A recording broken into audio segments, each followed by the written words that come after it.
The taser's electric crackle cut through the morning air like a gunshot, freezing every conversation on Millbrook's Main Street. David Thompson's white cane clattered against the sidewalk as he collapsed beside his German shepherd, both bodies convulsing from 50,000 volts of electricity. This wasn't supposed to happen to heroes. Margaret Chen's coffee cup shattered on the cafe floor as she watched through the window, her scream piercing the sudden silence. Cell phones emerged like weapons, dozens of cameras capturing the impossible scene, a blind veteran and his service dog twitching helplessly on the asphalt while Officer Jake Patterson stood over them, taser still smoking in his trembling hand. Atlas whimpered, struggling to crawl toward his fallen master despite his paralyzed legs, brown eyes never leaving David's face, the same faithful gaze that had watched over him through countless nightmares since Afghanistan. "Call 911!" Margaret shouted, her voice cracking.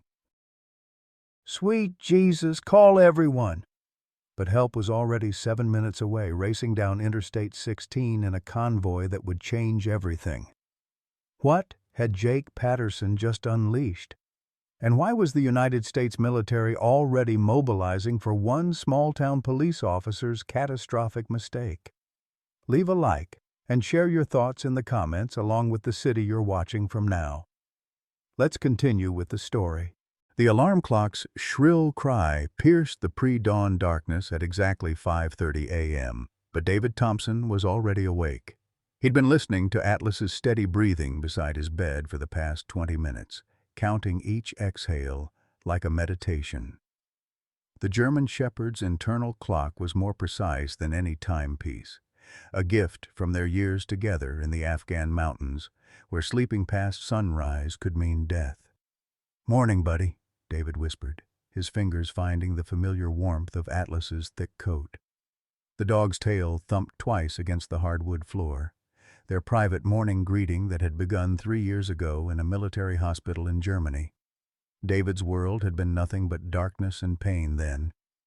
But Atlas had been there, a steady presence that refused to leave his side even when the doctors insisted animals weren't allowed in recovery wards. The modest apartment on Elm Street told the story of a life stripped to essentials. David's disability check of $1,247 arrived like clockwork each month, but after rent, utilities, and Atlas's medical expenses, little remained. The Purple Heart sat in a place of honor on the kitchen counter, catching morning light that David could no longer see but somehow still felt. Beside it lay a stack of unpaid bills that grew taller each week. Atlas's heart medication alone cost $180 monthly, money David gladly sacrificed, even if it meant eating ramen for dinner. Their morning routine was choreographed with military precision. Atlas brought David his shoes, placed perfectly by his feet. David filled the dog's bowl with premium kibble, the one luxury he refused to compromise on, while Atlas retrieved the morning newspaper, though David couldn't read it anymore. The ritual mattered more than the practicality. As they prepared for their daily walk to Veterans Corner Cafe, David ran his hands along Atlas's shoulders, checking for any signs of discomfort. The star-shaped scar from a Taliban sniper's bullet had faded to a thin white line, but David's fingers traced it daily like a prayer. This dog had taken that bullet meant for him, had dragged David's unconscious body to safety while bleeding from his own wounds.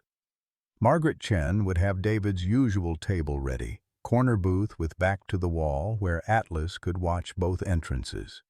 She'd been saving that table for him every morning for 2 years, ever since the day he'd walked in alone and lost, Atlas guiding him with infinite patience through a world that suddenly made no sense. Jake Patterson was already 3 hours into his shift at Millbrook Police Department, nursing his 4th cup of coffee and the same resentment that had been eating at him since childhood. His grandmother Betty had raised him on stories of how the military chewed up good men like his father and spat them out in flag-draped boxes. Every veteran he encountered was a reminder of the man who'd chosen duty over family, who'd died in some godforsaken desert for a war that made no sense. Today, those two worlds were about to collide.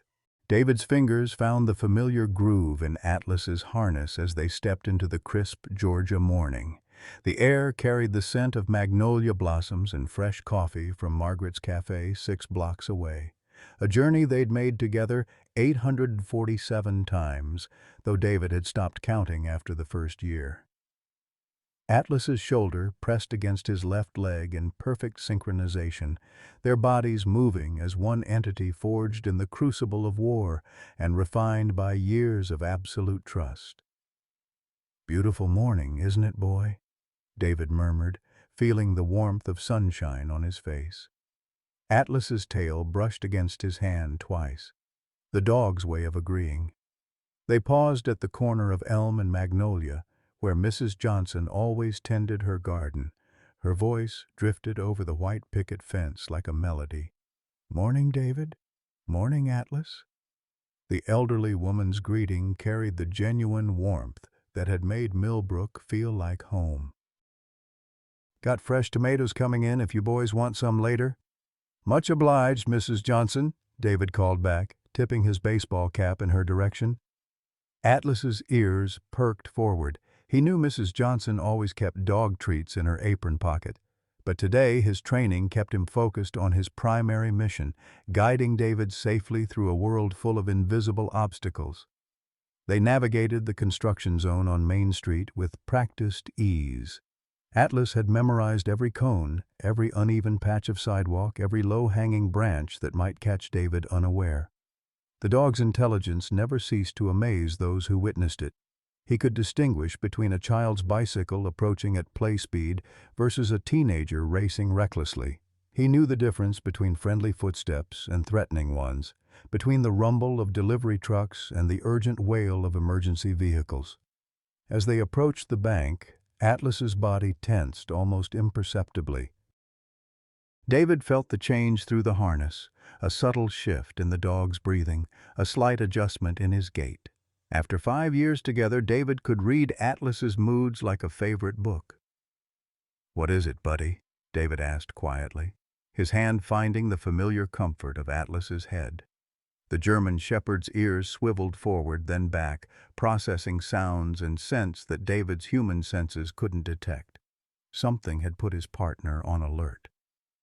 3 blocks away, Officer Jake Patterson sat in his patrol car, radio crackling with the morning's routine calls.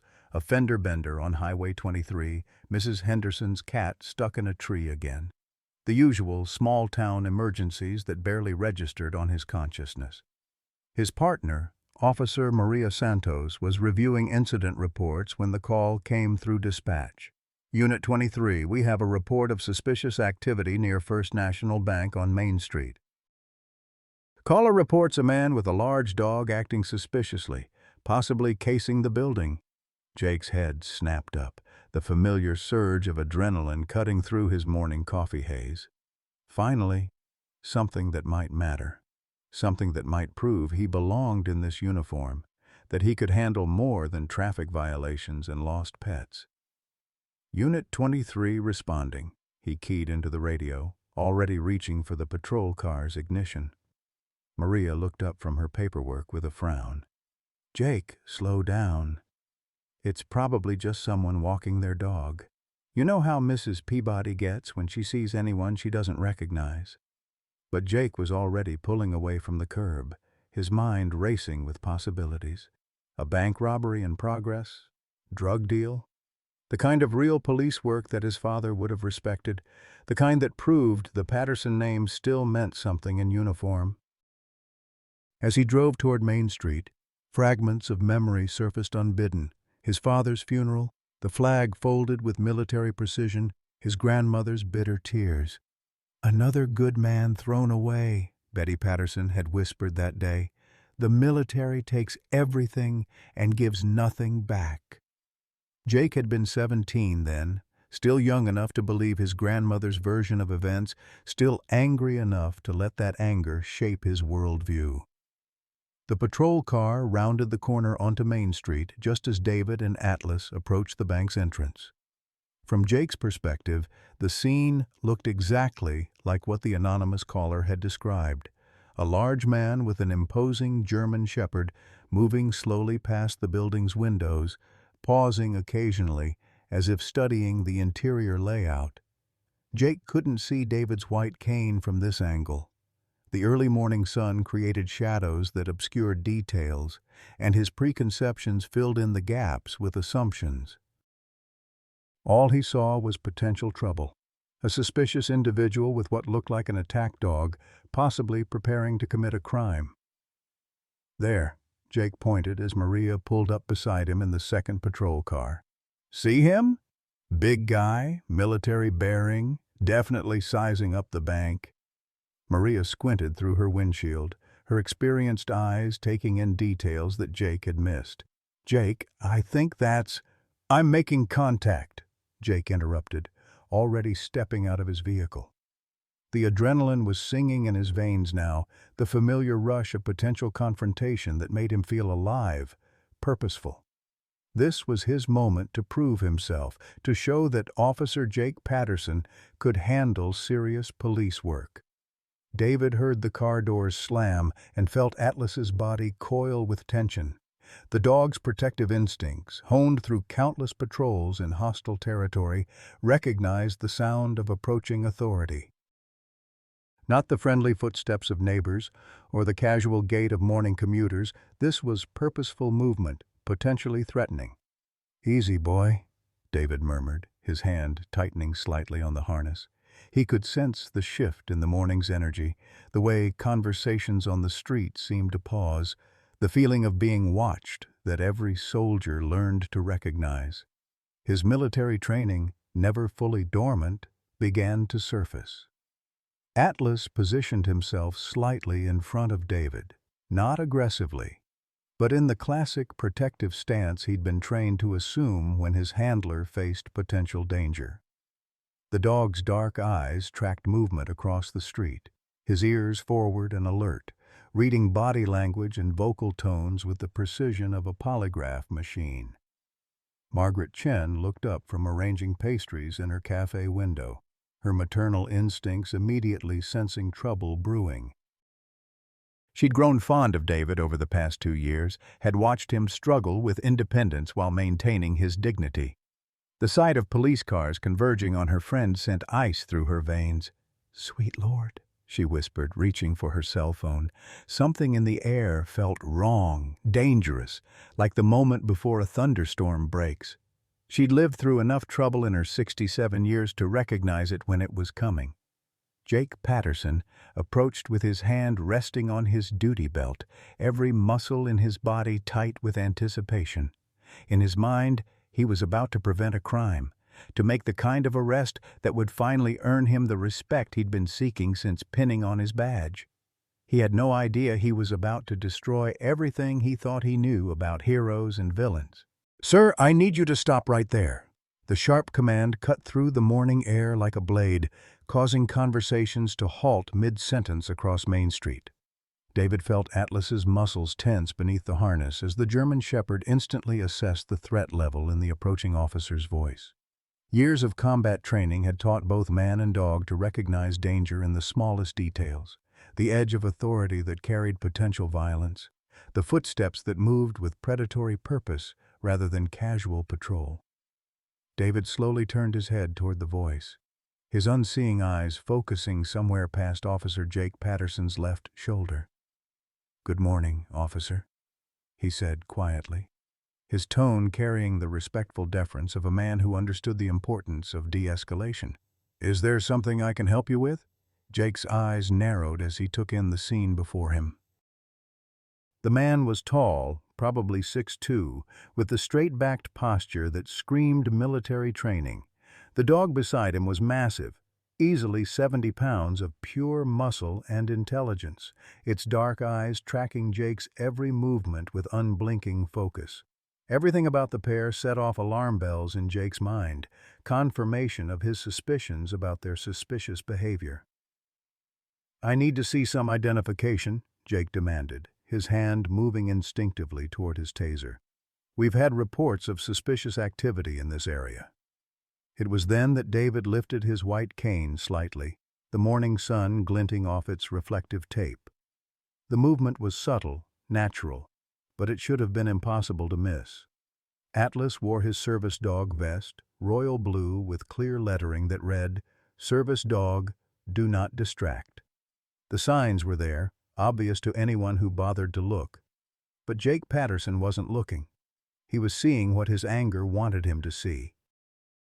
In his mind, the cane became a potential weapon, the service dog vest a clever disguise. His grandmother's bitter words echoed in his memory. "Military men are trained killers, Jake. Don't ever forget that." "My identification is in my wallet," David said calmly, his free hand moving slowly toward his back pocket. "I'm David Thompson, and this is Atlas, my service dog. We're just walking to the cafe for breakfast, same as every morning." The mention of military bearing in David's voice, the unconscious authority that never quite left a career soldier, struck Jake like a physical blow. It reminded him too much of the recruitment officers who had visited his high school, painting pictures of glory and honor that had ultimately cost his father everything. "Don't move," Jake snapped, his voice climbing an octave. "Keep your hands where I can see them."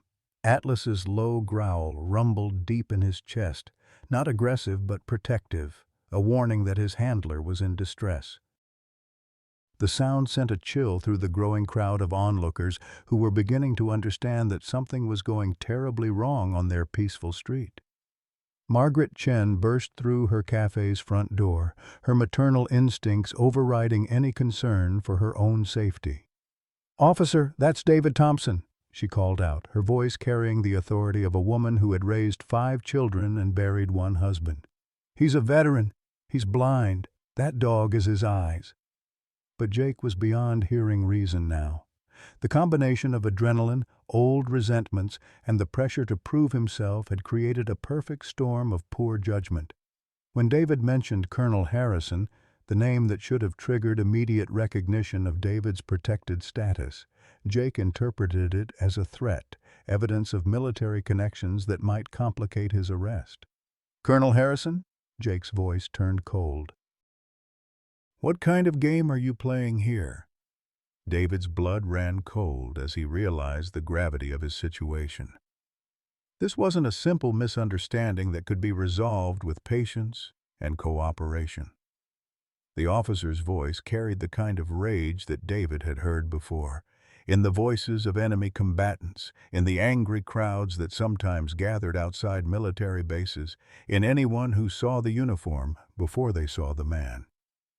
"Atlas, steady," David murmured, feeling his partner's body coiling for action. The dog's training was warring with his instincts. Obey commands versus protect the pack leader. It was a conflict that could only end badly. Officer Maria Santos arrived at that moment, her experienced eyes immediately taking in the scene with growing horror. She could see what her partner had missed, the white cane, the service dog vest, the way David's eyes didn't track movement. She could also see Jake's body language, the dangerous tension that preceded use of force. "Jake, wait!" she called out, her voice urgent but carefully controlled. "Let's just talk about this. Sir, could you please tell us your name and what brings you to this area?" David felt a flicker of hope at the reasonable tone in the female officer's voice. "My name is David Thompson," he repeated, his military bearing evident despite his vulnerability. "I'm a retired Army Ranger. I lost my sight in Afghanistan. Atlas here is my service dog. He guides me and helps with my PTSD. We're just walking to Veterans Corner Cafe for breakfast like we do every morning." The words should have ended the confrontation immediately. They should have triggered apologies, offers of assistance, maybe even a friendly escort to the cafe. Instead, they seemed to enrage Jake Patterson further. "Afghanistan?" Jake's voice cracked with emotion he couldn't control. "You were in Afghanistan?" The crowd was growing larger now, drawn by the spectacle of armed police confronting a blind veteran. Cell phones appeared like flowers after rain, dozens of cameras capturing every word, every gesture. Margaret Chen had started live streaming on Facebook, her hands trembling as she held up her phone. "Please, Officer Patterson," she pleaded, reading his name tag. "I've known David for 2 years. He's a good man. He comes to my cafe every morning at exactly 8:30. He orders 2 eggs over easy, wheat toast, and black coffee. He tips 20% even though I know money's tight. He's never caused trouble for anyone." But Jake was lost in his own emotional storm now, drowning in years of suppressed grief and misdirected anger. Every mention of military service, every display of the quiet dignity that marked career soldiers, was another twist of the knife his grandmother had planted in his heart years ago. Atlas sensed the escalation before anyone else.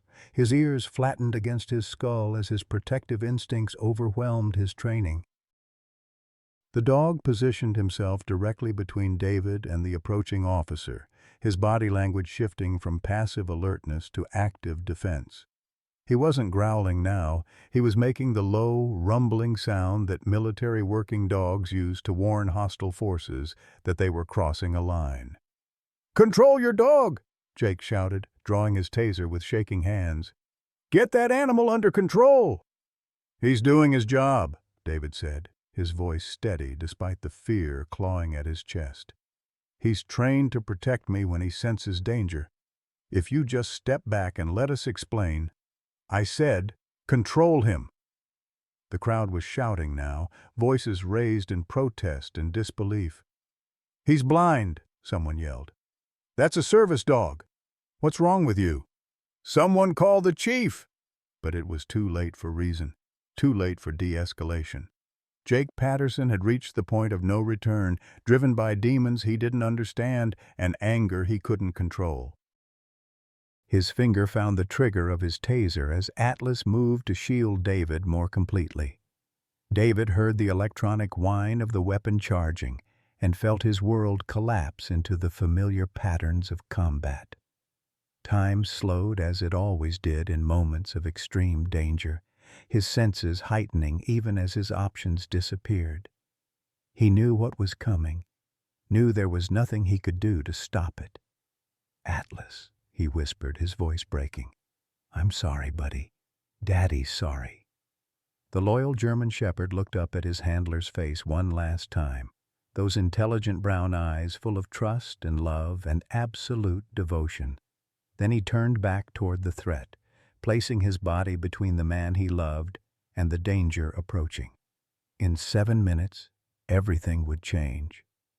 But for now, in this frozen moment before disaster, there was only a blind veteran and his faithful dog, facing the kind of injustice that shouldn't exist in the country they had served.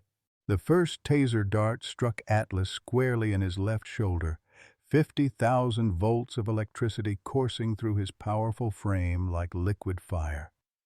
The German shepherd's agonized yelp pierced the morning air, a sound that would haunt the nightmares of everyone who heard it.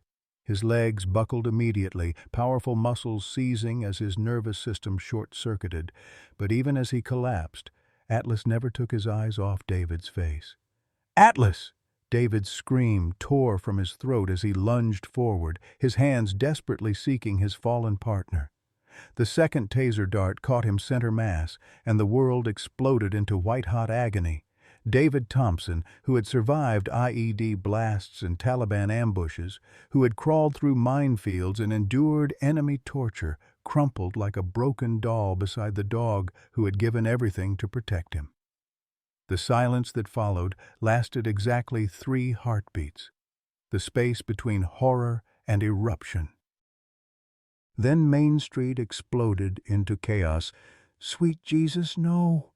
Margaret Chen's voice cracked like a whip as she rushed forward, her 67-year-old body moving with surprising speed.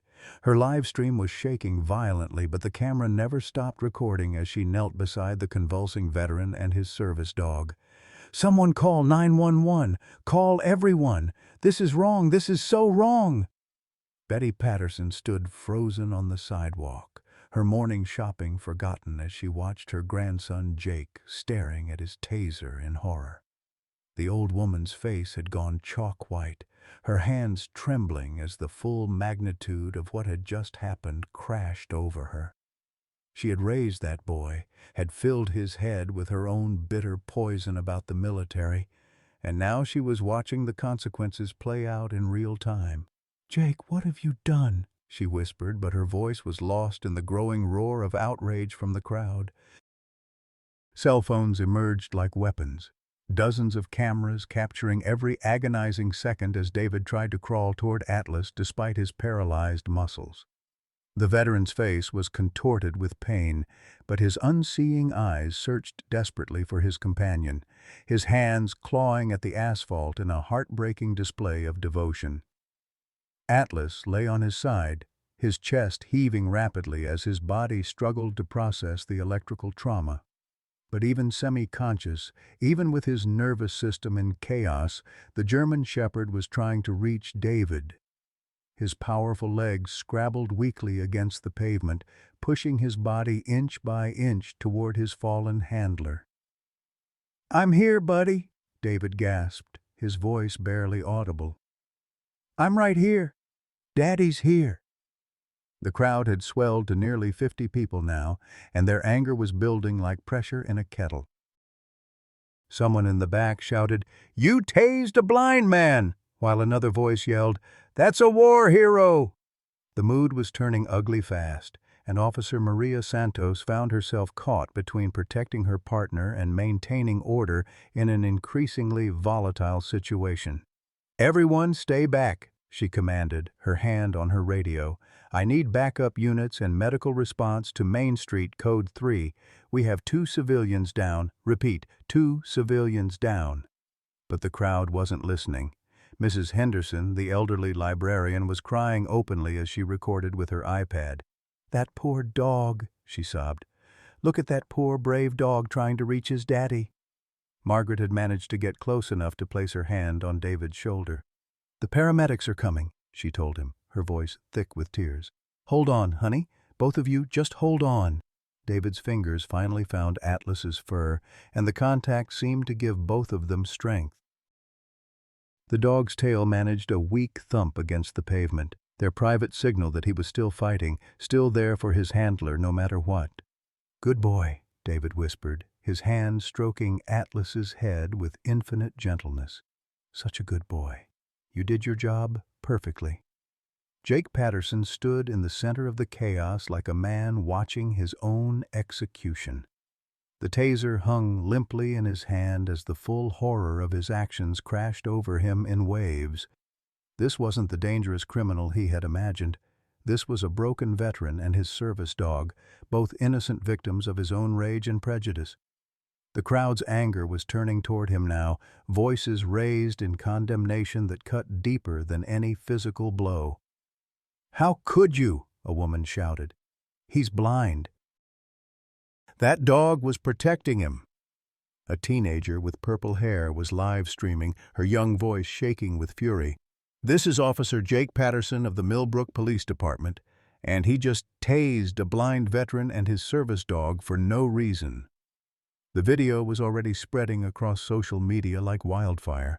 Margaret's Facebook live stream had been shared hundreds of times in the first 5 minutes, and the hashtag #JusticeForAtlas was trending locally. The story was taking on a life of its own, growing beyond the boundaries of their small town with each passing moment. Dr. Rebecca Walsh, the veterinarian from the animal clinic 3 blocks away, pushed through the crowd with her emergency kit. She had been Atlas's doctor since David moved to Millbrook, had watched the remarkable bond between man and dog develop over 2 years of routine checkups and the occasional emergency. "Let me through," she commanded with the authority of someone used to making life and death decisions. "I'm a veterinarian." She knelt beside Atlas, her trained hands quickly assessing his condition. The dog's pulse was rapid but strong, his breathing labored but steady. The taser contact points showed minor burns, but what worried her most was the way Atlas's eyes were dilated, the slight tremor in his muscles that suggested neurological stress. "His heart rhythm is irregular," she told David quietly. "The electrical shock may have affected his cardiac function. We need to get him to the clinic immediately." "Don't separate us," David pleaded, his hand never leaving Atlas's fur. "Please. He gets confused when we're apart. He needs to know I'm safe." The paramedics arrived with sirens wailing, their EMT training taking over as they assessed both victims. David's vitals were stable. The taser had done its job of incapacitating without causing permanent damage, but Atlas was a different story. The veterinary emergency response team arrived moments later, a mobile unit equipped to handle trauma cases. As they prepared to transport both patients, Jake finally found his voice. I didn't know," he said weakly to Officer Santos. "The dog, it was growling, and he mentioned some colonel, and I thought—" "You thought what?" Santos snapped, her patience finally exhausted. "You thought a blind veteran walking his service dog was a threat? You thought that dog was aggressive instead of protective?" She keyed her radio with sharp, angry motions. "Dispatch, I need internal affairs and the chief at this location immediately. And get me the number for veteran affairs. We're going to need advocates here." The crowd was growing larger by the minute, drawn by the sirens and the shocking nature of the incident. Local news crews were already setting up on the periphery, reporters recognizing a story that would resonate far beyond the borders of their small Georgia town. Betty Patterson finally found the courage to approach the scene, her face streaked with tears as she looked at the destruction her poisonous words had helped create. She knelt beside the stretcher where David was being treated, her weathered hand touching his arm with infinite gentleness. "Son," she whispered, her voice breaking, "I'm so sorry. This is my fault.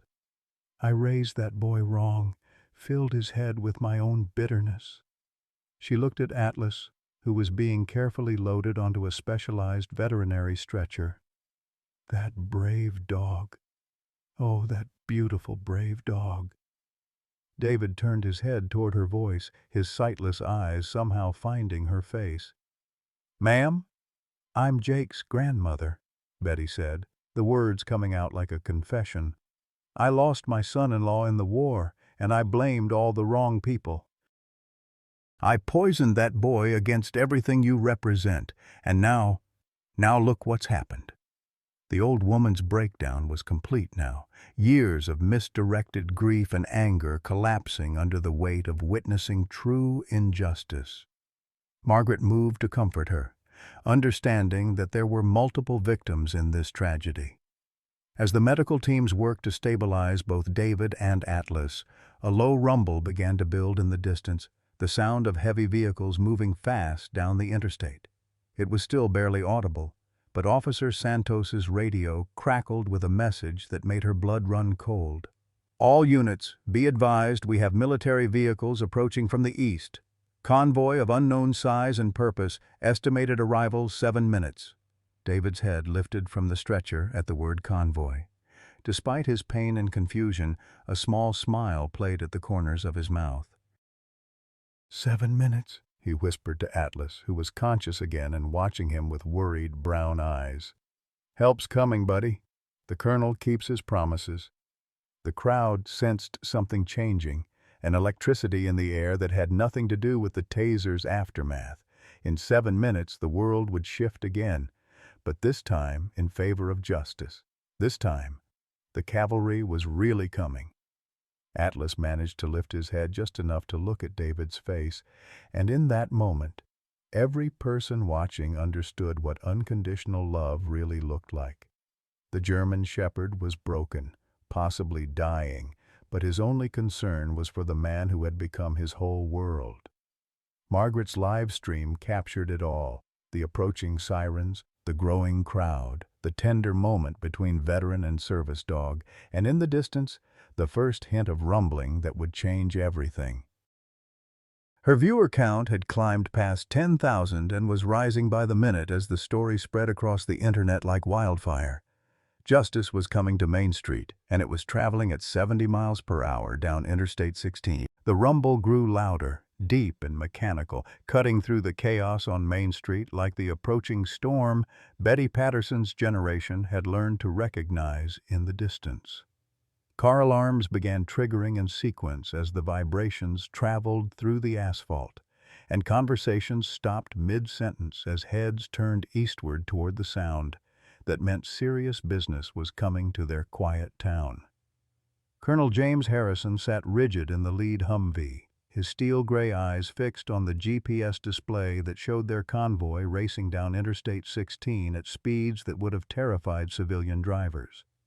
Beside him, the communications specialist was coordinating with local emergency services, while the medical team in the second vehicle prepared for immediate trauma response. When David Thompson's emergency beacon had activated 23 minutes ago, it had triggered a protocol that very few people knew existed, and fewer still had the clearance to understand. "ETA 4 minutes, sir," the driver reported, taking the off-ramp at a speed that made the massive vehicle lean dangerously. "Local police on scene, medical response units already deployed." Harrison's jaw clenched as he listened to the radio chatter filtering through their encrypted communications. The words tased and service dog had turned his blood to ice water because he knew exactly what David Thompson meant to the shadow operations that kept America safe from threats most citizens would never know existed. Back on Main Street, Atlas was fighting for consciousness on the veterinary stretcher, his powerful body racked with tremors from the electrical trauma. Dr. Walsh worked frantically to stabilize his heart rhythm while David lay on the adjacent paramedic stretcher, his hand stretched out desperately trying to maintain contact with his companion. "His cardiac function is compromised," Dr. Walsh reported to the EMT team. "The electrical shock has caused irregular rhythms that could be fatal without immediate intervention." The crowd had grown to nearly 200 people now, spilling off the sidewalks and into the street as news of the incident spread through social media and local networks. Margaret's live stream viewer count had exploded past 50,000, with comments pouring in from around the country expressing outrage, support, and disbelief that such a thing could happen in America. Jake Patterson stood in the center of it all like a man watching his own destruction. His career, his future, his entire sense of self crumbling as the magnitude of his mistake became clear. Officer Santos had placed him in the back of her patrol car, not under arrest but for his own protection as the crowd's anger grew more volatile. "You need to call your union rep," she told him through the open window. "This is going to be big, Jake." Bigger than anything this department has ever handled. Through the glass, Jake watched Betty Patterson kneeling beside David's stretcher, her weathered hands holding the veteran's free hand as she whispered apologies that seemed to come from the depths of her soul. The old woman's breakdown was complete now, years of misdirected bitterness collapsing under the weight of witnessing true injustice. "I poisoned his mind," she sobbed to Margaret, who had momentarily stopped recording to comfort the distraught grandmother. "I filled that boy's head with my anger about the war, about losing his father. I made him hate the very people who were trying to serve their country." The rumbling reached a crescendo as 3 military Humvees rounded the corner onto Main Street, followed by 2 black SUVs with government plates that made the local police officers exchange nervous glances. The convoy moved with the precise coordination of a military operation, establishing a perimeter around the scene with an efficiency that spoke of serious training and unlimited authority.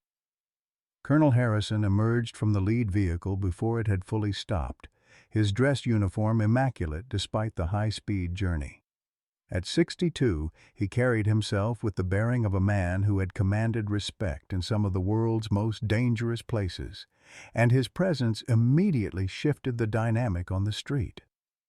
The crowd parted as he approached, phones recording his every step, but his attention was focused entirely on the two stretchers where David and Atlas were receiving medical care. When he knelt beside David's stretcher, the veteran's face immediately relaxed despite his pain. "Colonel," David said weakly, his voice filled with relief and gratitude. "You came. Always," Harrison replied simply, his hand resting on David's shoulder with paternal gentleness. "How are you holding up, son?" David's eyes found Atlas, who was barely conscious but still watching him with devoted brown eyes. "He took the first hit, sir. Tried to protect me. Always tries to protect me." Harrison turned to Dr. Walsh, who was monitoring Atlas's vital signs with growing concern. "Doctor, what's his condition?" "Critical but stable for now," she replied. "The electrical trauma has caused cardiac irregularities and possible neurological damage. He needs intensive care immediately, but—" She paused, looking at David. "Separating them right now could cause additional trauma to both. They've been together through everything." "Then we don't separate them," Harrison said, with the tone of a man accustomed to making decisions that couldn't be questioned. "My medical team has a mobile intensive care unit. We'll transport them together to the military hospital at Fort Gordon." The colonel stood and surveyed the scene with calculating eyes, taking in the crowd, the cameras, the local police who were clearly out of their depth. When his gaze settled on Jake Patterson in the patrol car, his expression hardened into something that would have made enemy interrogators nervous. "Which officer was responsible?" he asked Officer Santos, though his tone suggested he already knew the answer. Santos pointed toward the patrol car with obvious reluctance. "Officer Patterson, sir. But I think there may have been circumstances that contributed to his actions." Harrison's expression didn't change as he approached the patrol car, but the temperature on Main Street seemed to drop several degrees. When he reached the vehicle, Jake looked up through the window with the expression of a man facing his own execution. "Step out," Harrison commanded, his voice carrying the authority of 3 decades in command positions.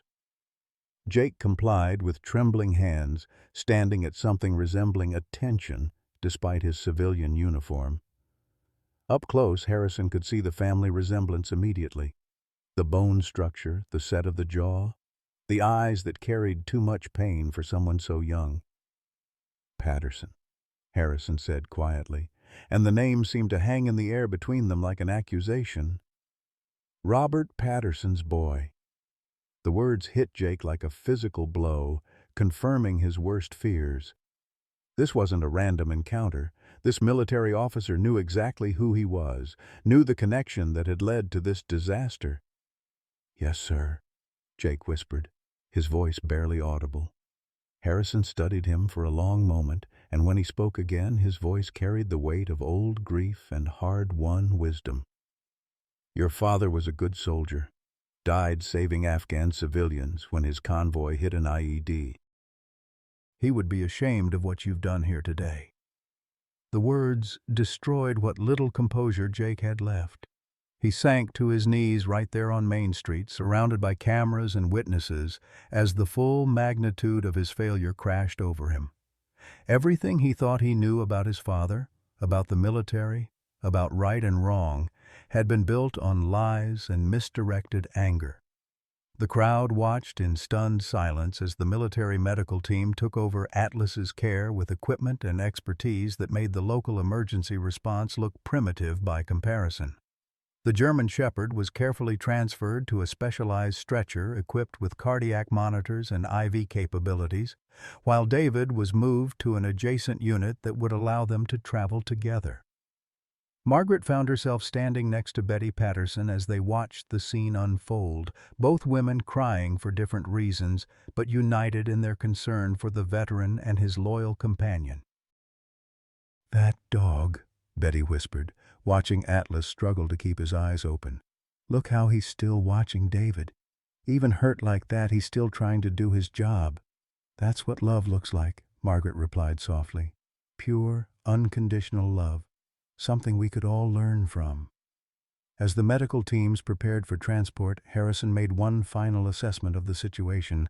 The crowd was still growing, the media presence was increasing, and the story was spreading across social media at viral speed. This incident would have consequences far beyond Millbrook, Georgia. He approached the news crews with the measured stride of someone who had handled hostile press conferences in war zones. When he spoke, his voice carried clearly across the street, ensuring that every recording device captured his words. Ladies and gentlemen, what you witnessed here today was an unconscionable attack on a decorated veteran and his service animal. Sergeant David Thompson served this country with distinction in Afghanistan, where he lost his sight protecting his fellow soldiers.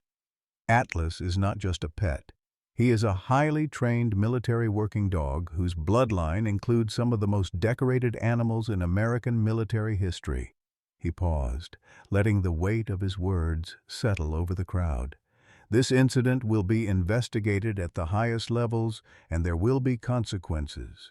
We do not abandon our own, and we do not forget those who have sacrificed for this nation.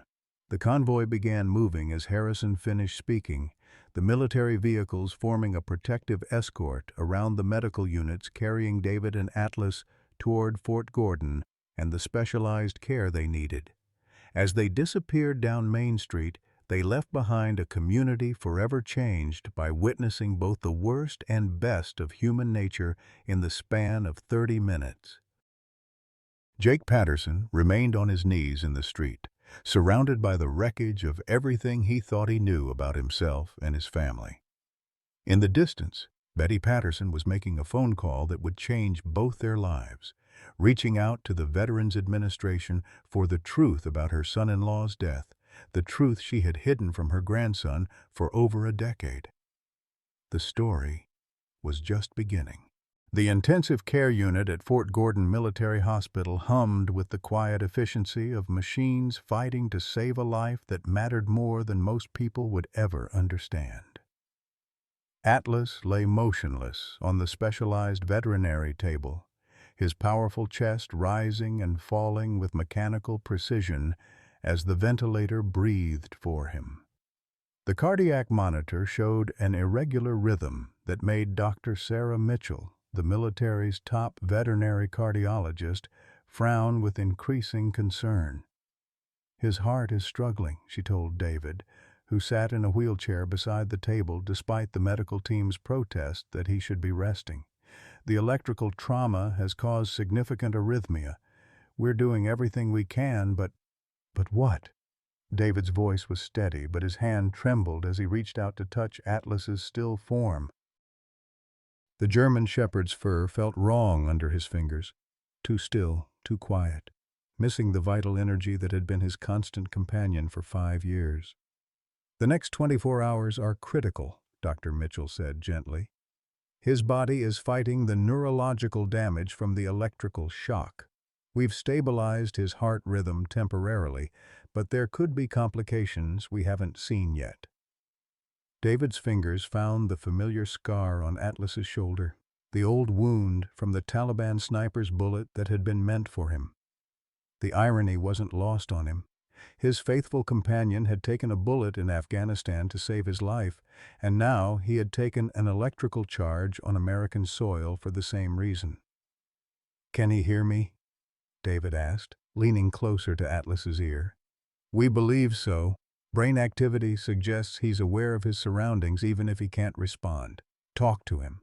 David's voice dropped to the gentle tone he used when Atlas was frightened during thunderstorms. "Hey, buddy, it's Daddy. I'm right here, okay? You did so good today. You protected me just like you always do."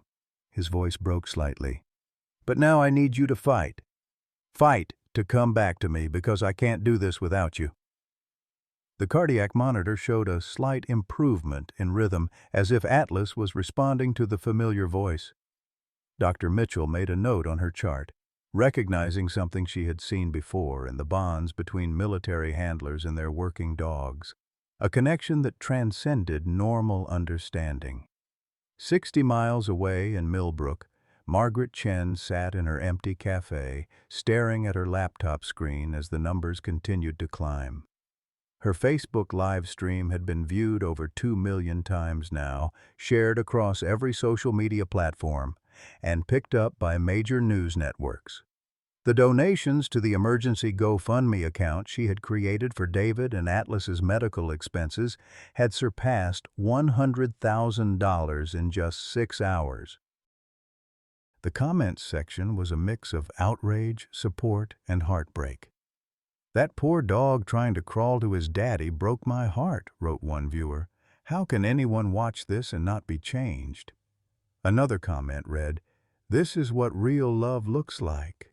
That dog would die for his human."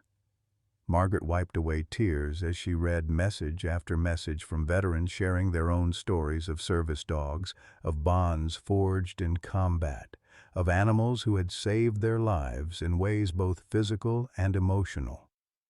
The story had touched something deep in the American consciousness, the sacred trust between those who serve and the animals who serve alongside them. Her phone rang constantly now. Reporters from CNN, Fox News, NBC, all wanting interviews about the blind veteran and hero dog story that was trending nationally. She had agreed to speak with a few, using her newfound platform to share what she knew about David's character, his quiet dignity, his love for Atlas that went beyond simple companionship.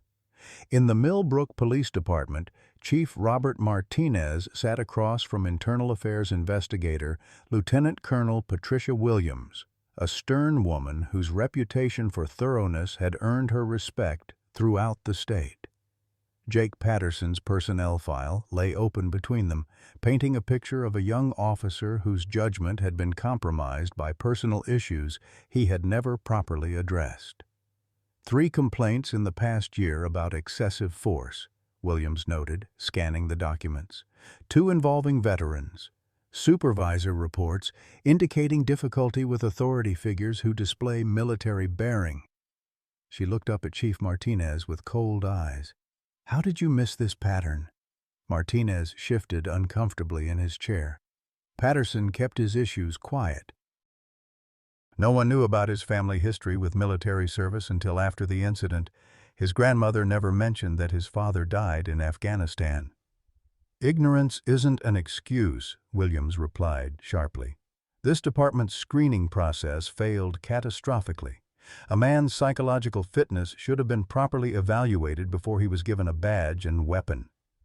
Outside in the hallway, Jake sat on a hard plastic chair, no longer wearing his uniform but dressed in civilian clothes that made him look younger, more vulnerable.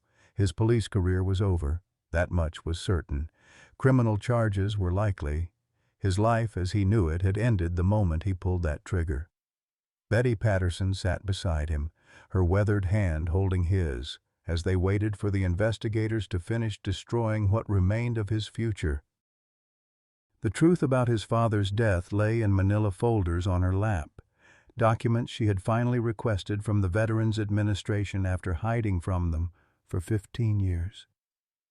"I lied to you," she whispered, her voice barely audible in the sterile hallway. "About your daddy, about how he died, about everything." Jake looked at her with hollow eyes. "What do you mean?" Betty's hands shook as she opened the first folder. "Your father didn't die because the military was careless.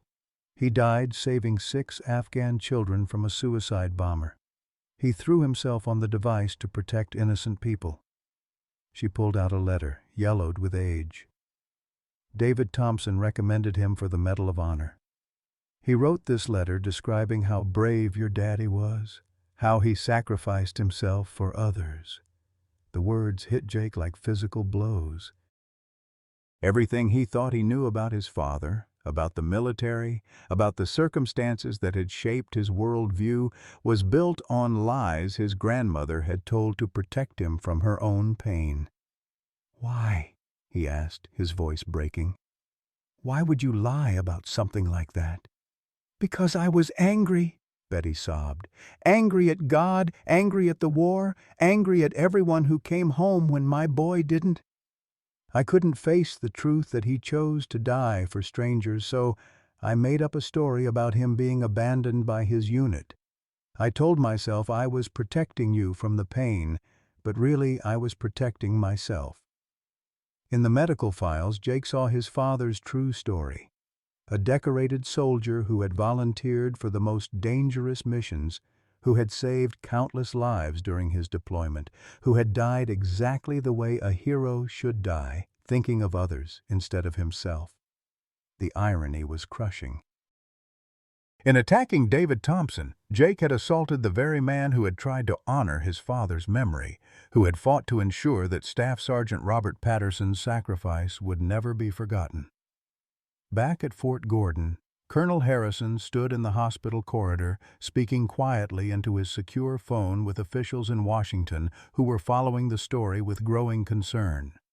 The incident in Millbrook had escalated beyond a simple case of police misconduct. It had become a symbol of how America treated its veterans, how society viewed the sacred bonds between service members and their working animals. "The video has been seen by over 10 million people," he reported. "Every major news network is covering it. Congress is asking questions about veteran protection programs." The voice on the other end was crisp, authoritative. "What's the dog's condition?" "Critical, but stable. The next few hours will tell us whether he survives." "If he doesn't..." Harrison didn't need to finish the sentence. If Atlas died, the public outrage would be unprecedented. "Keep me informed. And Colonel, make sure that veteran gets every resource we have. This cannot be seen as the military abandoning one of our own."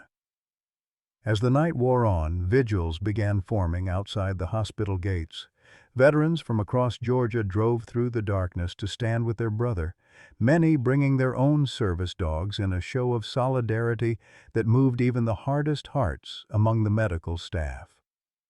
Margaret Chen arrived near midnight, carrying a thermos of coffee and a bag of Atlas's favorite treats, homemade beef biscuits that the German Shepherd had always begged for during their morning visits to the cafe. She found David still beside Atlas's bed, his hand never leaving his companion's fur. "Any change?" she asked softly. "His heart rate improved when I started telling him about all the people who are thinking about him," David replied. "He's always been vain about attention. I think he likes knowing he's famous." Margaret squeezed David's shoulder, noting how thin he felt under the hospital gown. "When's the last time you ate something?" "Can't," David admitted. "Not until I know he's going to be okay." Outside the hospital, candles flickered in the darkness as hundreds of people kept vigil for a dog they had never met, but whose story had touched their hearts. The bond between David and Atlas had become something larger than themselves, a symbol of loyalty, sacrifice, and the price of injustice in a world that too often forgot the value of genuine devotion. Atlas's fight for life had become America's fight for its soul. Dawn broke gray and heavy over Fort Gordon Military Hospital, matching the somber mood that had settled over the intensive care unit during the long night. Atlas had survived the critical first 24 hours, but his condition remained precarious. Dr. Mitchell checked the monitors with increasing concern. The German Shepherd's heart rhythm had stabilized, but neurological tests suggested damage that might be permanent. David had never left his companion's side, his hand maintaining constant contact with Atlas's still form, as if his touch alone could anchor the dog to life. He hadn't slept, had barely eaten despite Margaret's gentle persistence, existing in a state of suspended animation between hope and despair. "Mr. Thompson," Dr. Mitchell said gently as she approached the bedside, "we need to discuss Atlas's condition." David's head turned toward her voice, his sightless eyes focusing somewhere past her shoulder. "How bad is it?" "The cardiac trauma is healing, but there are signs of neurological damage. The electrical shock may have affected his motor functions, his balance, possibly his ability to work as a service dog." She paused, choosing her words carefully. Even if he survives, he may never be the same. The words hit David like a physical blow. Atlas, without his abilities, his purpose, his joy in serving, it seemed like a fate worse than death for a dog whose entire identity was built around protecting and guiding his human. "But he's a fighter," David whispered, his fingers finding the familiar scar on Atlas's shoulder. "He's always been a fighter." 60 miles away in Millbrook, Jake Patterson sat in his empty apartment surrounded by the wreckage of his former life. His badge and weapon had been surrendered, his desk cleared out, his future reduced to the criminal charges that would likely be filed within days. The local newspaper lay open on his coffee table, the headline reading, "Local officers' actions spark national outrage." But it was the manila folder beside the newspaper that truly destroyed him. His father's complete military record, finally obtained after Betty's tearful call to the Veterans Administration. Page after page documented Staff Sergeant Robert Patterson's heroism, his dedication to protecting civilian populations, his voluntary participation in the most dangerous missions.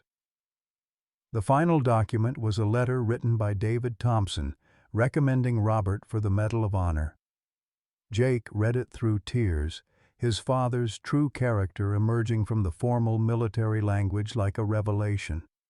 Staff Sergeant Patterson displayed extraordinary courage under fire, placing the lives of 6 Afghan children above his own safety. When the suicide bomber approached the school, Patterson did not hesitate to shield the innocents with his own body. His sacrifice saved lives and embodied the highest traditions of American military service. He died as he lived, thinking of others before himself. The phone rang, startling Jake from his grief. The caller ID showed Betty's number, but when he answered, her voice was different, stronger, clearer than it had been in years. "Jake, honey, I'm at the Veterans Administration office.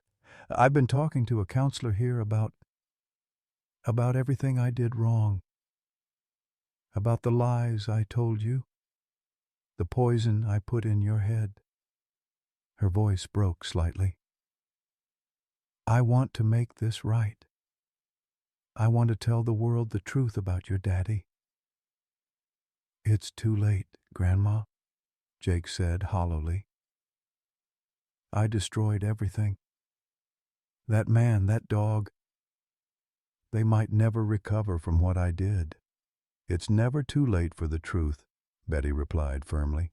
"Your daddy died a hero, and the man you hurt was trying to honor that heroism. Maybe if people understand how this happened, it can help prevent it from happening again." At Fort Gordon, Colonel Harrison received a call that changed everything. The voice on the encrypted line was calm, but carried the weight of absolute authority. "Colonel, this is General Patricia Morrison at the Pentagon. I've been following the situation with Sergeant Thompson and his service dog. How classified is their current mission status?" Harrison glanced toward the ICU where David maintained his vigil. "Sir, their involvement in Operation Safeguard is compartmentalized, but given the public attention—" "Declassify what you need to," Morrison interrupted. "The American people need to understand what they almost lost. Thompson and that dog aren't just veterans, they're active assets in Homeland Security operations that have prevented 3 terrorist attacks in the past 18 months. The revelation hit Harrison like lightning. If the public knew that David and Atlas were still serving, still protecting American lives despite their sacrifices, the outrage over their treatment would reach unprecedented levels. "Sir, are you certain about declassification? The security implications have been outweighed by the political implications," Morrison replied curtly. "Congress is demanding answers. The President himself is asking questions. This incident has become a symbol of how we treat our veterans, and symbols matter more than secrets right now." In the ICU, Atlas stirred for the first time in 36 hours. The movement was subtle, just a slight twitch of his ears, but David felt it immediately through their connected touch. His heart leaped with desperate hope as he leaned closer to his companion. Atlas? Buddy, can you hear me? The German shepherd's eyes opened slowly, unfocused and confused, but they tracked toward the sound of David's voice. His tail attempted a weak wag against the hospital bed, the effort clearly exhausting him but unmistakably purposeful. "That's it, boy," David whispered, tears streaming down his face. "Come back to me. Come back to Daddy." Dr. Mitchell rushed to check the monitors, her expression shifting from concern to cautious optimism. "His neurological responses are stronger than we expected. The fact that he's responding to your voice, recognizing you, it's a very good sign." Atlas tried to lift his head, the movement unsteady but determined.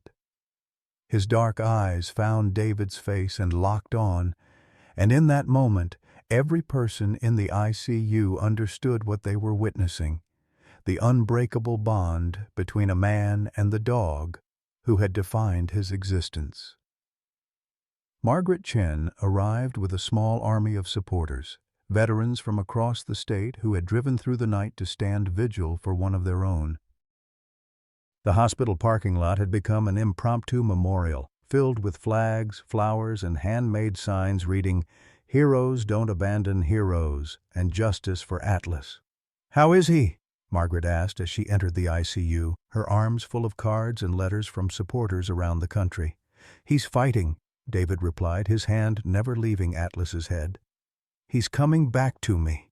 Among the letters was one that made David's voice catch when Margaret read it aloud, a handwritten note from a little girl in Ohio whose own father was deployed overseas.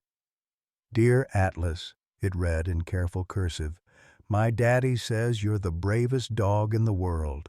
Please get better so you can keep protecting your daddy like my daddy protects other people." The media attention had exploded beyond anything anyone could have anticipated. The hashtag #JusticeForAtlas was trending worldwide, with celebrities, politicians, and ordinary citizens sharing their outrage over the treatment of a veteran and his service dog. The GoFundMe account had surpassed $500,000, with donations pouring in from all 50 states and dozens of countries. But it was Betty Patterson's decision to go public with the truth that truly changed the narrative. At 71 years old, she stood before news cameras outside the Millbrook Police Department, her weathered hands shaking as she held her son-in-law's military records. "I need to tell you all the truth about my grandson Jake, and about the lies I told that led to this terrible day," she began, her voice steady despite her tears.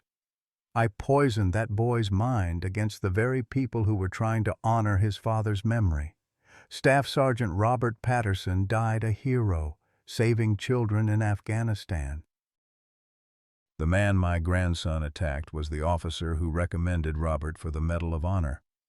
The revelation sent shockwaves through the media coverage, transforming the story from simple police misconduct to a complex tale of grief, lies, and misguided anger that had torn apart multiple lives. Jake's actions became more understandable without becoming excusable, adding layers of tragedy to an already heartbreaking situation. Back in the ICU, Atlas made another breakthrough. With enormous effort, he managed to lift his head enough to rest his muzzle on David's arm, their traditional comfort gesture that he had performed thousands of times before. The simple act sent ripples of hope through everyone watching. "He's still in there," Dr. Mitchell said with wonder. "His personality, his bond with you, the electrical trauma didn't destroy what makes him who he is." Colonel Harrison entered the ICU with news that would change everything. "David, I need to inform you that your mission status has been declassified. The public is going to learn that you and Atlas weren't just veterans, you were active participants in counterterrorism operations that saved American lives." David's head turned sharply toward the colonel's voice. "Sir, 3 prevented attacks in 18 months. Your work with Atlas detecting explosive devices has been instrumental in protecting civilian populations. The American people need to know what they almost lost when Officer Patterson pulled that trigger." The weight of the revelation settled over the room like a heavy blanket. Atlas wasn't just a service dog. He was a working asset whose abilities had prevented mass casualties. The attack on him hadn't just been morally wrong, it had been a blow against national security. As if sensing the gravity of the moment, Atlas struggled to raise his head higher, his intelligent eyes focusing on David's face with renewed clarity. The dog who had saved his handler's life in Afghanistan, who had guided him through years of darkness, who had continued serving his country even in retirement, was fighting his way back from the edge of death. The battle was far from over, but for the first time since the taser had fired, hope seemed stronger than despair. 3 weeks later, David Thompson sat in the passenger seat of Colonel Harrison's staff car as they pulled into the Millbrook Cemetery, the late afternoon sun casting long shadows across rows of weathered headstones. Atlas lay across the back seat, still weak but insistent on making this journey despite Dr. Mitchell's protests. The German shepherd's recovery had been nothing short of miraculous. His heart had healed, his neurological functions had returned, and his devotion to David remained absolutely unshaken. The cemetery was quiet, except for the soft whisper of autumn wind through the oak trees. David had requested this visit, needing to complete a circle that had been broken for too many years. In his hand, he carried a small wooden box containing his Purple Heart, not his own, but one he had purchased specifically for this moment. Jake Patterson waited by his father's grave, no longer wearing a uniform but dressed in the simple clothes of a man trying to rebuild his life from nothing. Beside him stood Betty, her face showing the peace that comes from finally telling the truth after years of carrying lies. The criminal charges against Jake had been reduced to misdemeanor assault after the full story emerged, but the real punishment was living with the knowledge of what his misdirected anger had almost cost. "Thank you for coming," Jake said quietly, as David approached, guided by Atlas who moved slowly but with purpose. The dog showed no fear of Jake now, understanding somehow that the threat had passed, that healing was more important than holding grudges. David knelt beside the granite headstone, his fingers tracing the engraved letters of Robert Patterson's name. "I should have found you years ago," he said softly. "I tried to contact your family after the medal ceremony, but Grandma returned the letters unopened," Jake finished, his voice thick with regret. "I didn't know. I thought he died for nothing." "He died for everything," David replied, placing the Purple Heart beside the headstone. "Your father saved 6 children that day, 6 little lives that got to go home to their families because Robert Patterson chose to be a hero." Betty knelt beside them, her weathered hands placing a bouquet of white roses next to the medal. "I'm so sorry, Robert," she whispered to the stone. "I failed our boy. I let my grief turn into poison, and I almost destroyed everything you stood for." Atlas, sensing the emotional weight of the moment, approached the headstone and performed an action that left everyone speechless. The German shepherd placed his paw on the carved name, holding it there for several seconds in what could only be described as a salute, a final acknowledgement from one military hero to another. The simple gesture broke Jake completely.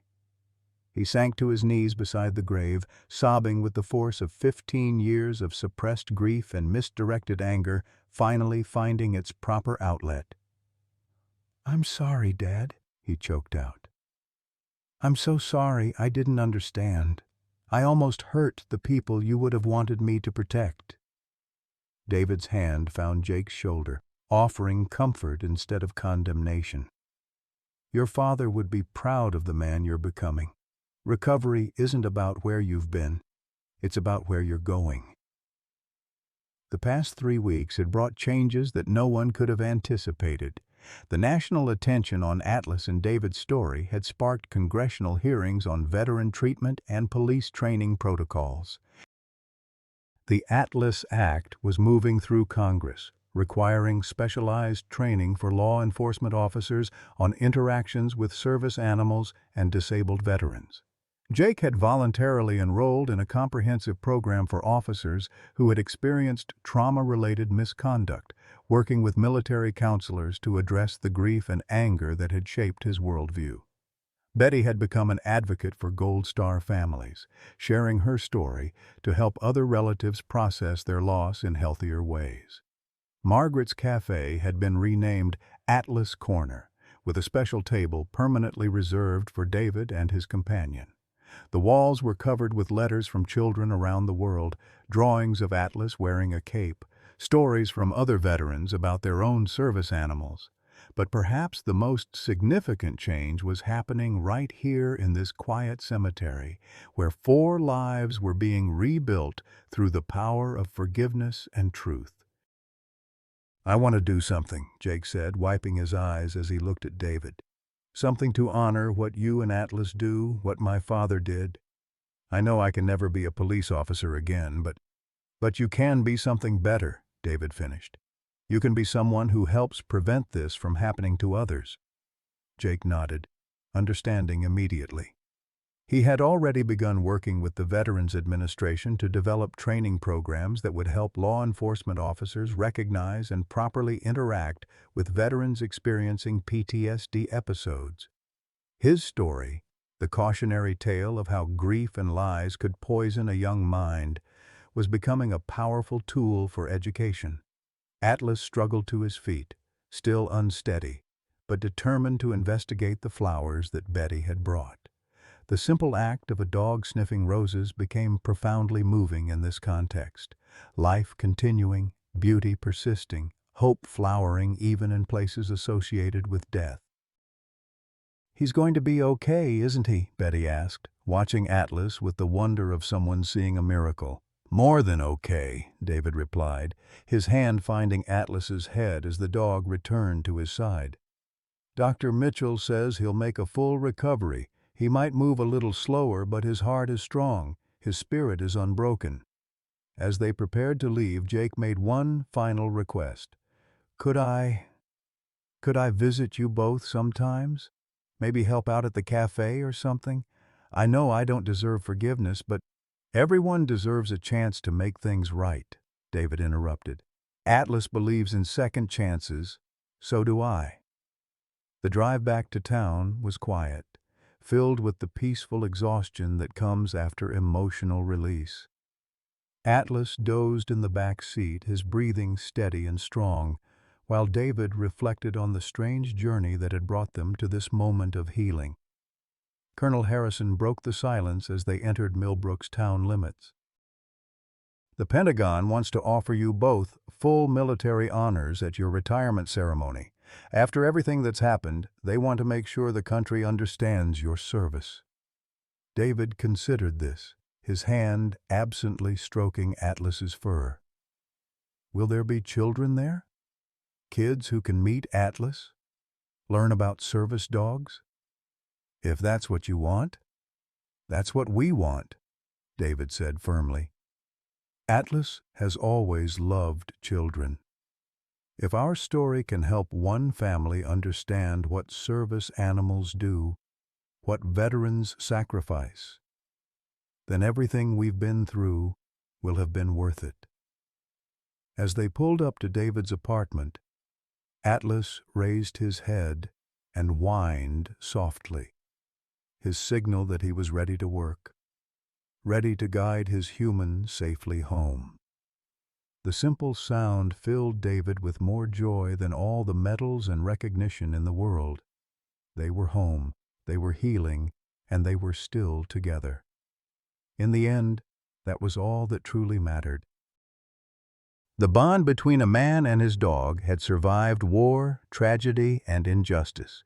It would survive whatever came next, because some connections transcend the worst that life can offer, growing stronger through adversity rather than breaking under its weight. Love, it turned out, really could conquer all. This story of David and Atlas reminds us that the greatest love stories aren't always between people. Sometimes they're between a wounded warrior and the four-legged angel who refused to give up on him. As we watch our own families navigate life's challenges, as we face our golden years with concerns about health, independence, and purpose, Atlas shows us what unwavering loyalty truly means. His devotion didn't waver when David lost his sight, didn't falter when electricity coursed through his body, and didn't break even when the world seemed stacked against them both. For those of us who remember when neighbors looked out for each other, when service meant sacrifice, and when love was measured by actions rather than words, this story touches something deep in our hearts. It reminds us that even in our darkest moments, hope can arrive in 7 minutes if we just hold on. David and Atlas found their way through trauma to forgiveness, proving that it's never too late for healing, never too late for second chances, never too late for love to triumph over hate. Have you ever experienced a bond so strong it helped you through your darkest hour? What does loyalty mean to you in today's world? Share your thoughts below. We'd love to hear your stories of faithful companions, whether human or animal, who changed your life.